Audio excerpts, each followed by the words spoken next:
శ్రీశ్రవణం ఛానల్‌కి చిన్నారులందరికీ, శ్రోతలందరికీ కూడాను మరొక్కసారి స్వాగతం. నిన్న హనుమంతుడు అశోకవనంలోకి ప్రవేశించి సీతాదేవిని శంషుపా వృక్షం మీద కూర్చొని చూసి, ఆవిడ ప్రాయోపవేశం చేద్దామని ప్రయత్నించి మళ్ళీ ఆగిపోగా, అప్పుడు రామచరితని నెమ్మదిగా పాట రూపంలో పాడి, ఆవిడ ముఖ కవళికని గమనించి నెమ్మదిగా కిందకి జారి నిలబడి ఆవిడతోటి "నువ్వు ఎవరివి? అరుంధతివా? నాగ గంధర్వ యక్షజాతులకు చెందిన దానివా?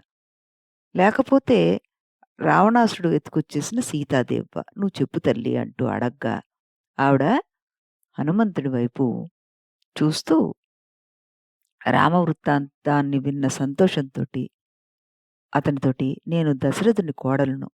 మహాత్ముడు విదేహ అధిపతి అగు జనకుని కుమార్తెను. నా పేరు సీత. ధీమంతుడైన రాముడి భార్యను నేను" అంటూ పలికిందట. సీత మాటలు విన్న హనుమ సీతను ఓదార్చదలిచి సీతాదేవితోటి, "అమ్మా, నేను రాముని సందేశం తీసుకుని నీ దగ్గరికి వచ్చాను. అమ్మా సీతమ్మ, రాముడు కుశలముగా ఉన్నాడు. నిన్ను కుశలం అడగమని నాకు చెప్పాడు. నీ భర్తకు అనుచరుడు ప్రియుడు అయిన లక్ష్మణుడు దుఃఖితుడైన శిరస్సుతోటి నీకు నమస్కారం చేశానని చెప్పమన్నాడు."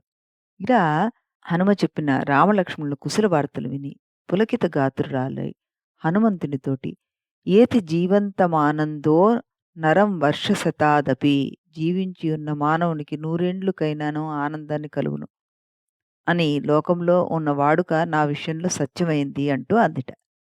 హనుమ దగ్గరకు వచ్చే కొద్దీ సీత మాయారూపంలో వచ్చిన రావణుడని సందేహించి, "ఓ వానరా, నువ్వు రాముని దూతవే అయినచో నీకు మంగళమగుగాక" అందిట. సీతమ్మ సందేహించగా అంతటా హనుమ సీతమ్మతోటి, "అమ్మా, సుగ్రీవుని మంత్రిని నేను. నా పేరు హనుమ. సముద్రం లంఘించి లంకలోకొచ్చాను. దురాత్ముడగు రావణుని లెక్క చేయక నిన్ను చూడ్డానికి వచ్చాను. అమ్మా, నువ్వు అనుకున్నట్లుగా నేను రావణుని కాను. మాయారూపంలో వచ్చిన వాణ్ణి కాను. సందేహం విడు. నా మాటలు నమ్ము" అని పలికి సీతమ్మకు నమ్మకం కలిగించడం కోసం ఏమన్నాడు? రామః కమలపత్రాక్షః సర్వసత్వమనోహరః రూపదాక్షిణ్యసంపన్నః ప్రసూతో జనకాత్మజే. రామః కమలపత్రాక్షః సర్వసత్యమనోహరః రూపదాక్షిణ్యసంపన్నః ప్రసూతో జనకాత్మజే. అన్ని రామలక్ష్మణ రూప చిహ్నాలను వర్ణించి మళ్ళీ రామ వృత్తాంతాన్నంతా తెలియజేశాడు. హనుమ తన వృత్తాంతాన్ని తెలుపుతూ, పర్వతములలో కల్లా ఉత్తమమైన పర్వతము మాల్యవంతము. అక్కడ మా తండ్రి నివసిస్తున్నాడు. ఆయన పేరు కేసరి. అతడు దేవర్షుల చేత నియోగింపబడి గోకర్ణమను పర్వతం దగ్గరికొచ్చాడు. అక్కడ పుణ్యతీర్థమున శంబసాదుడనే రాక్షసుడిని సంహరించాడు. ఆ కేసరి భార్యయగు అంజనయందు ఆ కేసరి దేశాంతరములో ఉండగా వాయువు అనుగ్రహించడం చేత నేను జన్మించాను. నేను హనుమ అన్న వానరుణ్ణి అంటూ తన ప్రవర చెప్పుకున్నట్ట. వానరోహం మహాభాగే దూతో రామస్య ధీమతః రామనామాంకితం చేదం పశ్య దేవ్యాంగుళీయకం అన్నట్టు. అమ్మా, నేను వానరుడను, ధీమంతుడగు రాముని దూతను. రామనామాంకితమగు ఈ ఉంగరాన్ని చూడు. ఆయన నాకిచ్చాడు. నీకు నమ్మకం కలగడానికై ఇచ్చాడు. నువ్వు దుఃఖించొద్దు, నీకు శుభం అవుతుంది అన్నట్ట. అప్పుడు సీతాదేవి ఆ ఉంగరాన్ని తీసుకుని భర్తను పొందినట్టుగానే ఆనందపడిపోయిందిట.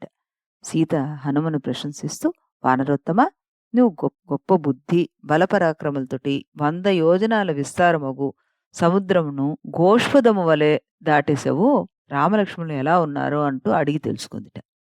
హనుమతోటి మాట్లాడిన సీతాదేవి శ్రీరాముడి గుణగణాలను పరాక్రమాదులను స్మరించుకుంటూ భర్త వియోగంతోటి ఆమె విలపించగా, అప్పుడు హనుమంతుడు ఆమెను ఓదారుస్తూ, "నా మాటలు వినగానే శ్రీరాముడు వానర భల్లూక సేనా సమేతంగా ఇక్కడికి వస్తాడు.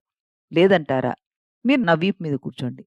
ఈ రోజే నేను సముద్రాన్ని దాటించేస్తాను. అమ్మా, నాలో రావణ సహితంగా లంకా నగరాన్ని ఎత్తుకుపోయే శక్తి ఉంది.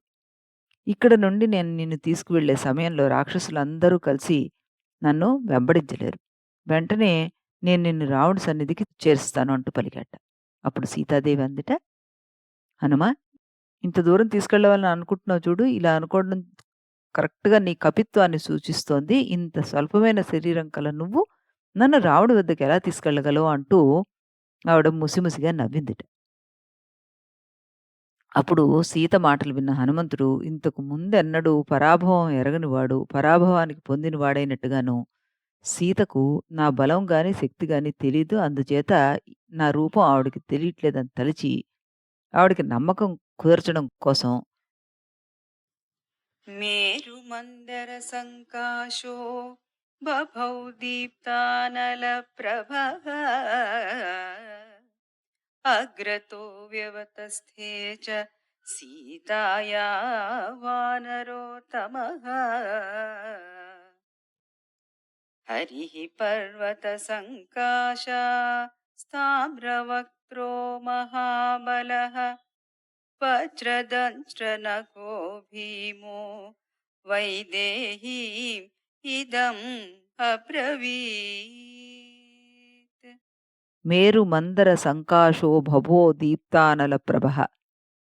హనుమ మేరు పర్వతం వలె ప్రకాశిస్తూ, మండుతున్న అగ్నిహోత్రుల్లాగా ప్రకాశిస్తూ దేవి ఎదుట, సీతాదేవి ఎదుట నిలబడ్డాడు. పర్వతమంత ఎత్తు పెరిగి హనుమ మహాబలవంతుడు, ఎర్రని ముఖం కలవాడు, వజ్రముల వలె కఠినమైన కోరలు, నఖములు కలవాడు, చూపులకు భయం కలిగించేలా ఉన్న హనుమంతుడిని సీతాదేవి చూసిందిట. అప్పుడు సీతాదేవితోటి ఆయనన్నాడు, "కొండలు, వానలు, ప్రాకారాలతో కూడా ఈ లంకా పట్టణాన్ని రావణుడితో కూడా నేను పెకిలించి తీసుకుపోగలనని ఇప్పుడు నమ్ముతావా నువ్వు?" అని అడిగట.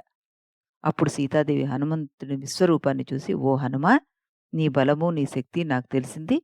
వాయువు వంటి గమనం, అగ్ని వంటి తేజస్సు గలవాడివి నువ్వు. సామాన్యుడగు వానరుడవైతే సముద్రాన్ని దాటి దక్షిణ తీరానికి రాలేవు కదా! నువ్వు నన్ను తీసుకుని సముద్రం దాటగలవు. కానీ వాయువేగంతో నన్ను తీసుకుపోయేటప్పుడు ఆ వేగంలో పైనుండి కిందకి సముద్రాన్ని చూసి భయపడి నేను కింద పడిపోవచ్చేమో. అంచేత నీతో నేను రావడం తగదు. ఓ వానర శ్రేష్ట! నేను శ్రీరాముని శరీరాన్ని తప్ప పరపురుషుని శరీరాన్ని కూడాను స్పృశింపను. కానీ రావణి శరీరంతోటి నాకు కలిగిన స్పర్శ బలవంతంగా జరిగింది. ఆ తరుణంలో నేను అసమర్థురాలను, నిస్సహాయురాలను. ఇప్పుడు శ్రీరాముడు రాక్షస సహితంగా రావణుణ్ణి సంహరించి నన్ను ఇక్కడి నుంచి తీసుకువెళ్ళడమే అతని పరాక్రమానికి తగిన పని. అందుచేత వానరోత్తమ, వానర సేనలతోటి, లక్ష్మణునితోటి కూడి రాముడు ఇక్కడికి వచ్చేట్లుగా చెయ్యి అంటూ చెప్పిందిట. సీతమ్మ చెప్పిన మాటలు విన్న హనుమ సంతోషంతోటి, "అమ్మా! నువ్వు చాలా యుక్తంగా స్త్రీ స్వభావానికి, పాతివ్రత్యానికి, వినయానికి తగ్గట్టుగా మాట్లాడావు. స్త్రీవైన నీకు సముద్రమును దాటట శక్యం కాదు. అది యుక్తమే. నా మీద కూర్చుంటే జరిగే ప్రమాదాన్ని కూడా నువ్వు చెప్పావు. అది యుక్తమే. నువ్వు పలికినవి స్త్రీ స్వభావానికి తగ్గట్టుగానే ఉన్నాయి. వినయంతో, పాతివ్రత్యంతోటి తగినట్లుగా రాముడి కంటే ఇతర పురుషుల శరీరాన్ని స్పృజించనని చెప్పావు. మహాత్ముడుగు రాముని భార్యవగు మాట నువ్వన్నావు. అలాంటి మాట నువ్వన్నావు తల్లి. నువ్వు తప్ప వేరొక్కరు ఇట్టి మాట ఎవరు చెప్తారు చెప్పు? నువ్వు చెప్పిన మాటలు, నీ వద్ద చూపించిన చేష్టలు అన్నీ రాముడితో చెప్తాను నేను. రాముడికి ప్రియం చేయాలన్న తలంపుతోటి, ప్రేమతోటి అనేక కారణాల వల్ల నేను నాతో తీసుకువెళ్తానని పలికాను. రాముడు గుర్తించగల అభిజ్ఞానాన్ని నువ్వు నాకేదైనా ఇవ్వు" అని అన్నట్ట. అప్పుడు సీతాదేవి కాకాసుర వృత్తాంతాన్నంతా చెప్పి చూడామణి జ్ఞాపకంగా ఇచ్చింది. హనుమ ఆ చూడామణిని గ్రహించి, "అమ్మా! రాముని రాకను గురించి అనుమానించాల్సిన అవసరం లేదని, సుగ్రీవుని సైన్యంలో బలపరాక్రమాలు గల వీరులెంతో మంది ఉన్నారని, రావణ్ణి వధించి తిరిగి రాముణ్ణి చేరడం తథ్యమని" హితవు చెప్పాడు. సీత అతనికి శుభాశీషులు అందించి వెళ్ళి రమ్మని చెప్పిందిట. ఆవిడ వద్ద సెలవు తీసుకుని బయలుదేరాడు ఈయన. సీతమ్మ చేత పూజించబడిన హనుమ ఆ ప్రదేశాన్ని నుండి తొలగి తిరిగి వెళ్దామని ఆలోచించట. కార్యం అంతా పూర్తయింది. ఇక కొద్దిగా మిగిలుంది. రాక్షస బలాబలాలు, రావణుని మనస్సు తెలుసుకోవాలి. పరాక్రమం తప్ప వేరే మార్గం లేదని చెప్పి ఏం చేశాడు? రావణునికి ప్రియమైన అశోకవనాన్ని ధ్వంసం చేశాడు. ఆ విధంగా హనుమ అశోకవనాన్ని ధ్వంసం చేసి రావణుని మనస్సుకి అప్రియం కలిగించాడనమాట.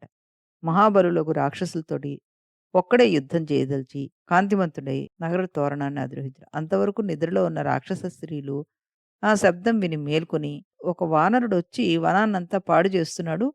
ఎవడు వీడు? ఎక్కడి నుంచొచ్చాడు? ఎందుకొచ్చాడు? వీడితో నువ్వేంటి మాట్లాడావు? అంటూ సీతమ్మని పట్టుకొని అడగడం మొదలుపెట్టారట. అప్పుడు పతివ్రత అయిన సీత, "నాకేం తెలుస్తుంది? ఎవరో ఏం చేశారో మీరే తెలుసుకోండి అందుట. పాము జాడ పాముకే తెలుస్తుంది. సంశయం లేదు. నేను కూడా వీడిని చూసి భయపడ్డాను. ఎవరో తెలుసుకోలేకపోయాను. కామరూపంతో వచ్చిన రాక్షసుడే అని అనుకున్నాను అంటూ పలికిందట. ఇలా సీతమ్మ పలికిన మాటలు విని రాక్షస స్త్రీలు రావణుణ్ణి సమీపించి ఆ వానరుని గురించి చెప్పి, రాజా, భీమ శరీరంతో ఉన్నాడు. ఒక్క వానరుడు అశోకవనం మధ్యలో సీతతో మాట్లాడాడు. అతన్ని గురించి మేమంతా అడిగాక సీత చెప్పడం లేదు. అడిగినా కూడాను సీత చెప్పట్లేదు. ఇంద్రుని దూతయో, కుబేరుని దూతయో సీతను వెతకడానికి రాముడే పంపాడో తెలియట్లేదు. అతను ఈ వనాన్నంతా ధ్వంసం చేసేశాడు. పాడు చేయని ప్రదేశం అంటూ లేదు. కానీ సీత వసించిన వృక్ష ప్రాంతం అతడు ఏమీ చేయలేదు.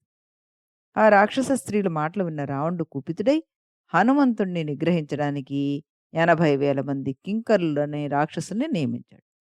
వారు ఆయుధాల్ని ధరించి హనుమను చుట్టుముట్టగా హనుమ వారితో యుద్ధం చేస్తూ పర్వతం అంత పెరిగిపోయి ఏమని చెప్పాడు వాళ్ళకి? ఈ విషయాన్ని మనం రేపటి కథలో తెలుసుకుందాం. అంతవరకు సెలవు.